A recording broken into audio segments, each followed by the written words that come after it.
Gonna take a sentimental journey, gonna go where I please, gonna take a journey to Petone, down Petone's Jackson Street. The whole of the street is unique. It's a very special street.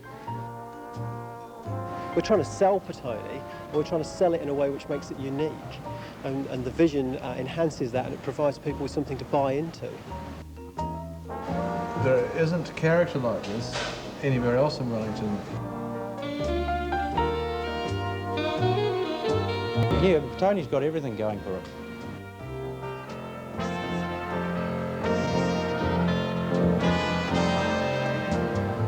Never thought my heart could be so yearning. Why did I decide to roam? Gonna take this journey to Petone, my sentimental journey home. It all started here in 1840. The first emigrant ship, the Aurora, arrived in January, bringing the first settlers to this beach. First of all, it was called Britannia, later Petone.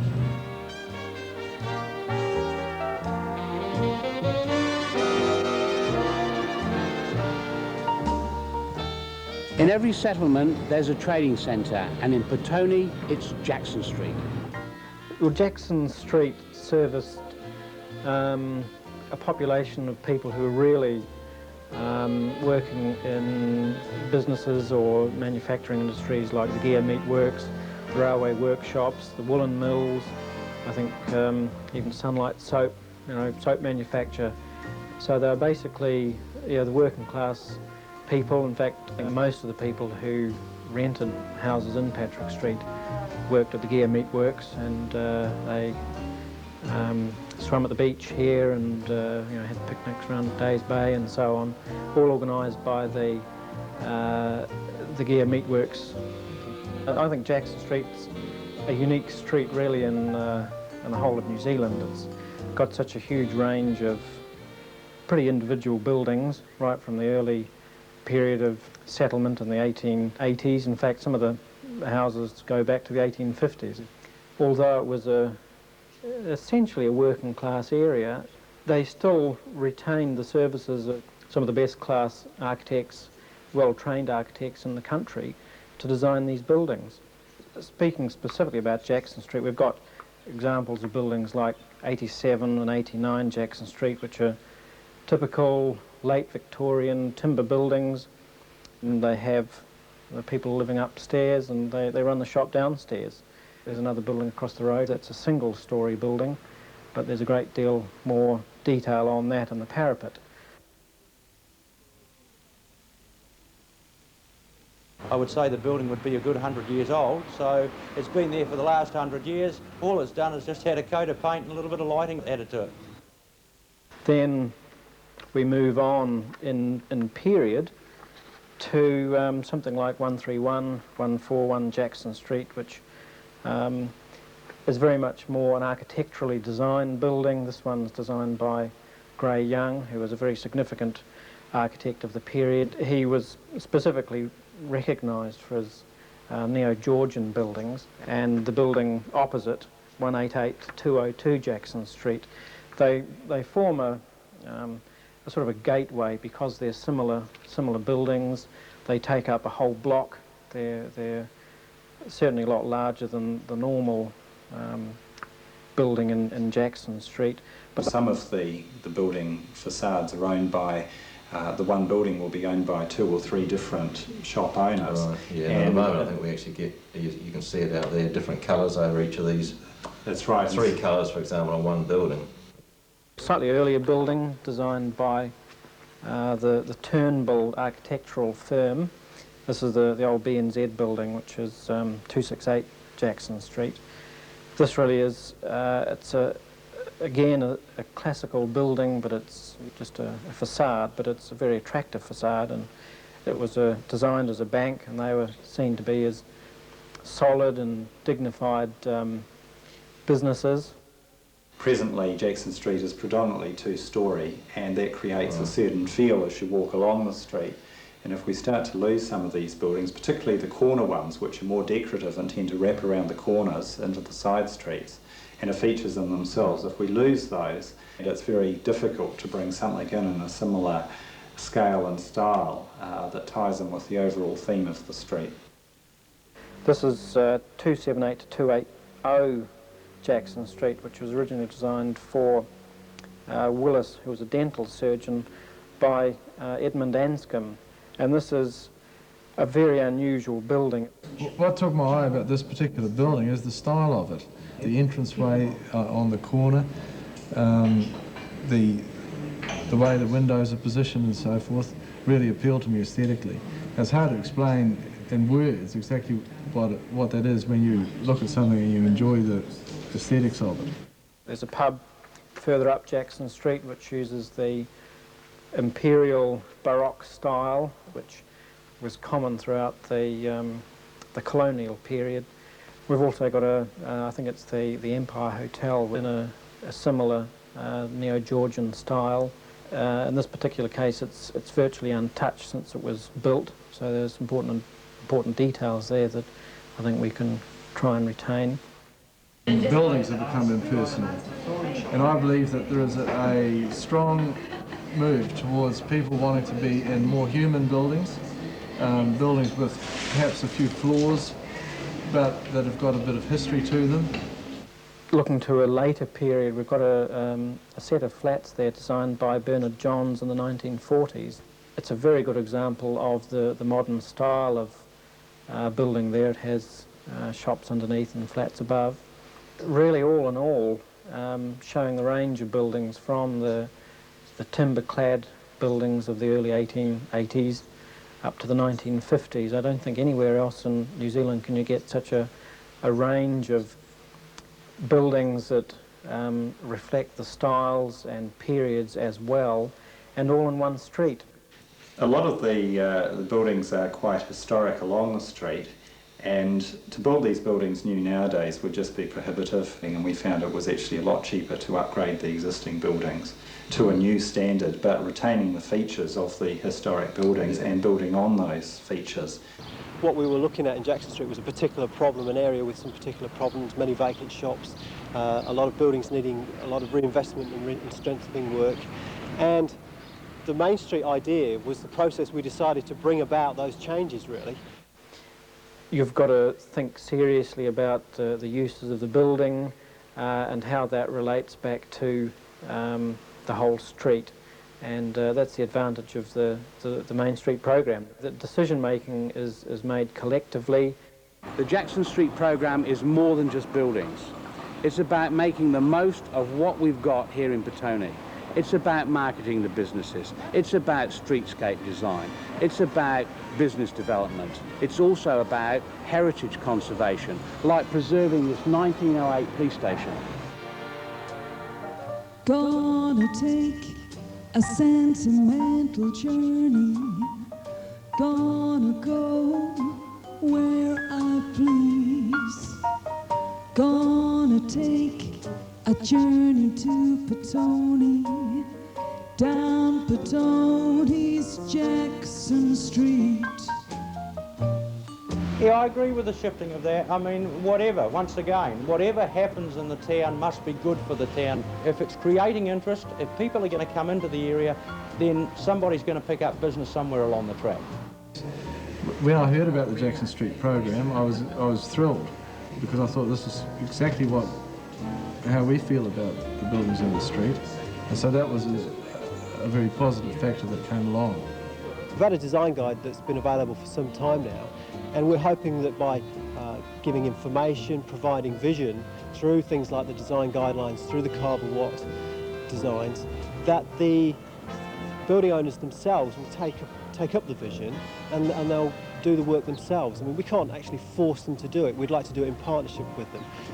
People had said initially that the shop owners wouldn't want to spend money, and when we looked at it more carefully, we actually found that a lot of them had money set aside for maintenance and those sorts of items. And they're actually very keen to do something to their buildings. They were just waiting for everyone to do it. The Carver architects were employed to develop a vision for the street in the future, to look at what's there now, existing, and to imagine what it could be like with a bit of money and a bit of investment and a bit of imagination. There's certainly been a lot of interest in it, whether with people stopping, making comments of the decor of the building. And it's the messages that those buildings leave us, which is why we need to retain them, why we need to restore them. Some of these buildings along the street have major structural problems and require earthquake strengthening, and this is required by council in the near future. Well, as far as the earthquake requirements, that is a worry, and it's something that most of us, and probably us in particular, are going to have to address. At the end of the day, we really don't want to knock over the heritage that's in Jackson Street.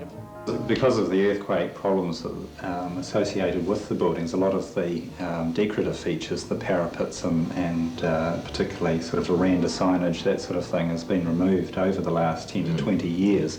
And it's those elements that actually give the street a lot of character, and it's those elements that we're sort of looking at putting back. And what we're trying to do is put in place a process whereby those elements of the total retail experience can be upgraded to meet both the expectations of the shopper, of the council in terms of its long-term obligations, and for the retailers themselves. I mean, design's so much more than just the buildings, what we control through the district scheme. It's about the type of car parking that's available, the surface treatments, the litter bins, the seats, the cleaning, the maintenance. All of those issues are important in creating a total impact and a total package for shopping in Petone. It isn't a perfect Victorian street. It's not a perfect Edwardian street or a perfect Art Deco street. It's a mixture, and that's what's unique about it. And you're preserving something for the future, you're preserving something that people can enjoy and they can experience. Well, now that the Jackson Street programme is down the track, the council's policy towards it is very much stabilised. The financing of the programme is clearly been established through the setting up of the special rate. They can achieve whatever they want to achieve because it's their money. Jackson Street, I'm gonna do some shopping. Friendly smiles across the board. A range as wild as my imagination. Bargains galore I can afford. Jackson Street lends itself ideally to boutique businesses, and that's where I think the future lies. Well, our position in the community is primarily a customer draw for the Petone community. It's to bring customers into Petone. We have 25,000 plus a week. Our margins have never been lower. And now we're open from 8:30 until 10, 5 days a week, and 8:30 until 9 on the weekends.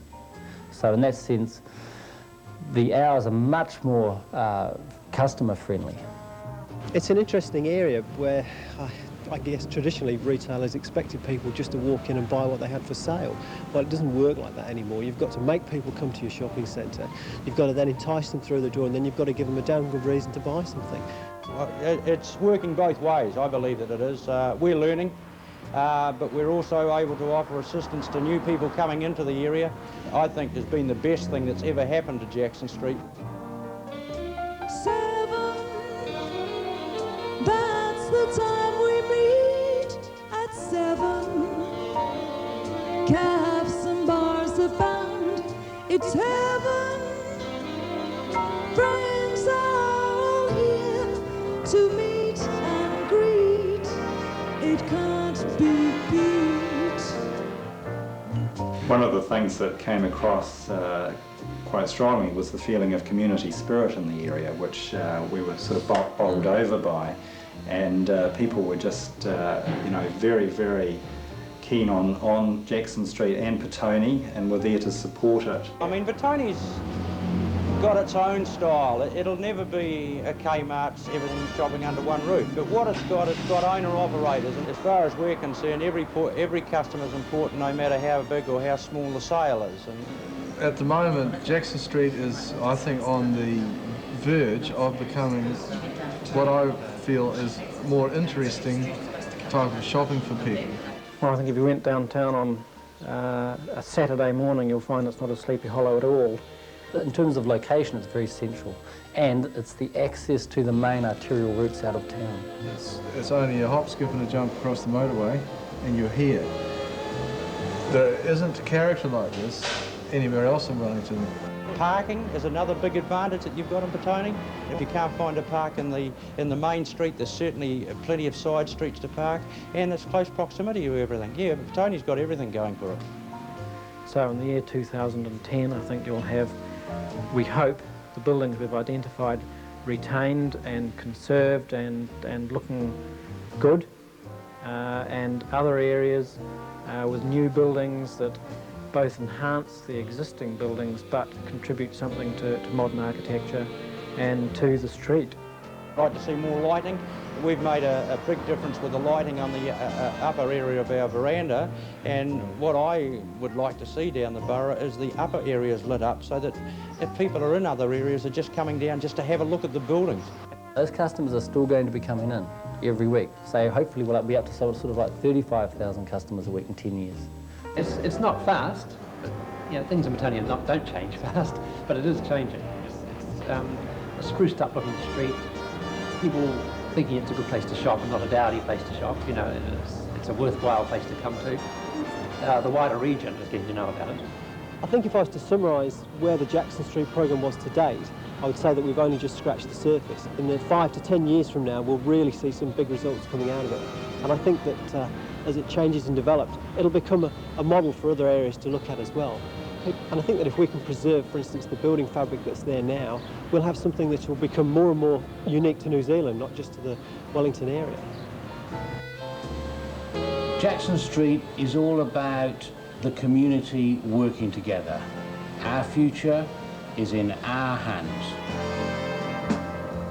Never thought my heart could be so yearning. Why did I decide to roam? Gonna take this journey to Petone, my sentimental journey home. Petone's where I like to roam, my sentimental journey.